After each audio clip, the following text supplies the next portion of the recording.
Hey guys, I wanted to show how a bank or any lender analyzes an investment property because there's a lot of confusion on this. So, this is the Schedule E section of your personal tax return. So, if you have one, flip to that so you can kind of follow along. This is obviously just an example of a little condo in Dallas, it looks like. So, rents of $32,000, cleaning. So it's probably a short-term rental. Insurance taxes, blah, blah, blah, association dues. Okay. So total expenses of $39,982 compared to $32,600 in rent. So that shows a loss of $7,382, right?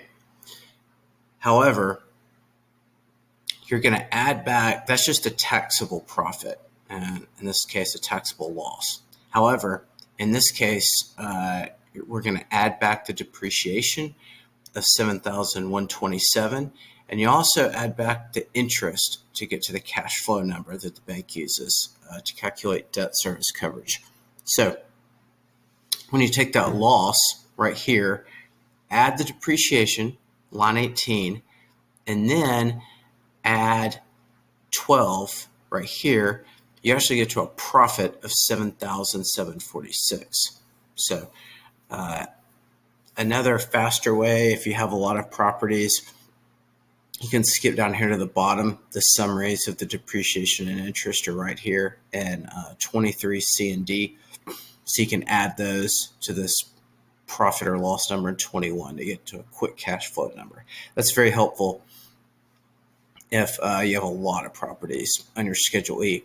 Another thing to look out for that they can add back is in this other list, we're not going to add back association dues, but a lot of times there'll be a separate schedule here and amortization will be listed. So if you buy ovens, a lot of appliances, you can amortize those over a shorter time period, and you can add that back as well because that's a non-cash expense that you can for tax reasons. So hopefully this helps. This gets to your cash flow number, the 7,746, and that would be the NOI, which is in the numerator of the debt service coverage calculation. The bottom is obviously just your monthly debt service, and you really want to have a 1.25, 1.5 minimum debt service coverage when you're looking at a property. So hope that helps. Let me know if you have any questions. Hit like and or subscribe.